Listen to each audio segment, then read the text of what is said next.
This is Semperfi 1918, and I'm making a short video on hi-fi, or hi-fi stereo, or high fidelity. There's a bunch of different terms for it, but basically it's what they made the term for back in the late 50s through I think the 70s, I think it was. And basically what that was is like on the records, after they recorded it, they'd have basically two sets of sounds off the record. One for the left set of speakers and one for the right set of speakers, so you get the frequency not only from the bottom to the top, but you also get the whole works.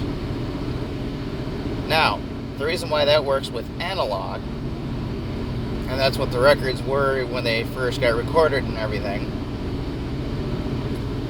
And so with that, you're able to hear the whole entire orchestra. You could pick out the violin versus the saxophone versus the drum, and you'd hear everything across the pitches and everything. Now, are there people out there that are deaf and so on and so forth? Yes. Well, it's for the average person.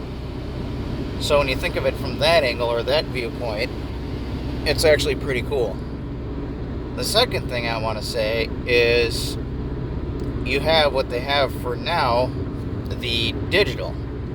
Well, digital music, a lot of people can't hear the difference, but the thing is it's compressed, and therefore there's some of the stuff that you're not going to hear like you would normally hear from analog. And that includes the new records too. If they redo the record and they put it through the digital compression and all that other stuff too, you're not going to get as much as you would off the analog. Now, it depends on who you are. Some people, they just don't care. They'll get the CDs, they'll get the downloads, whatever.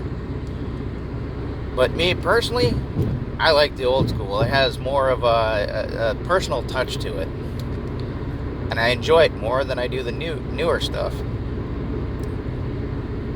Why? I don't know. I just like it.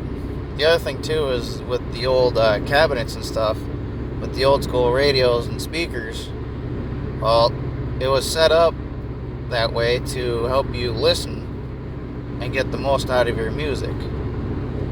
Nowadays, it's just about how loud they can get it, and that's why they're able to compress it and get rid of that background noise or the music out of the background of it, the static. Which, if you have a good sounding system, you shouldn't have the static. And there are ways to, figure out what's in the background making that background noise. I ended up scoring a 64 Magnavox, which has speakers on both sides, and it's just a phenomenal piece, but I got to go through it and clean it out, and I don't know if I got to go through the capacitors or not, but I might replace those down the road. I'm going to replace the needle on the record player, and when I get a chance to learn how to do it, I'm going to pull apart the record player to clean out the old grease and add some new grease.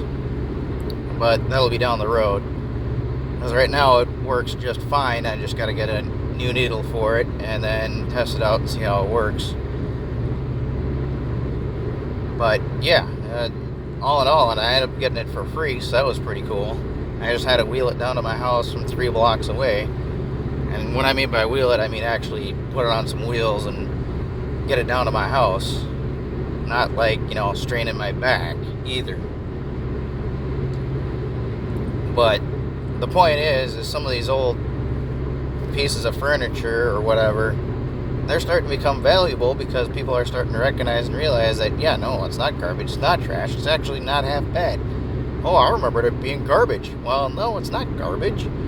It's just that either A, maybe some of the stuff they had was cheap garbage, or B, you just didn't have it set up right. Like, there's turntables that goes with certain speakers that go with certain receivers, and you match them up and you get a high quality sound out of it. Some of the stuff you mix, match, and it just doesn't sound right. So, that said being done, that's why I also like the old school records too. That's probably why my collection's, probably quite a bit, like at about 2,000 records.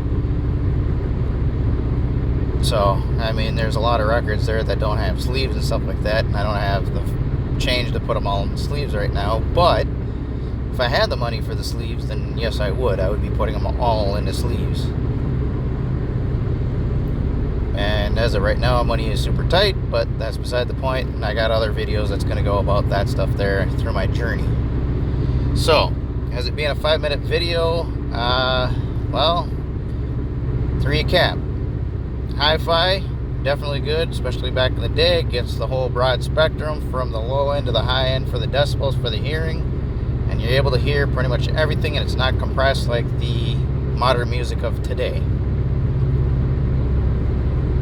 Semperfi 1918, like, subscribe, and share. Semperfi 1918, signing out.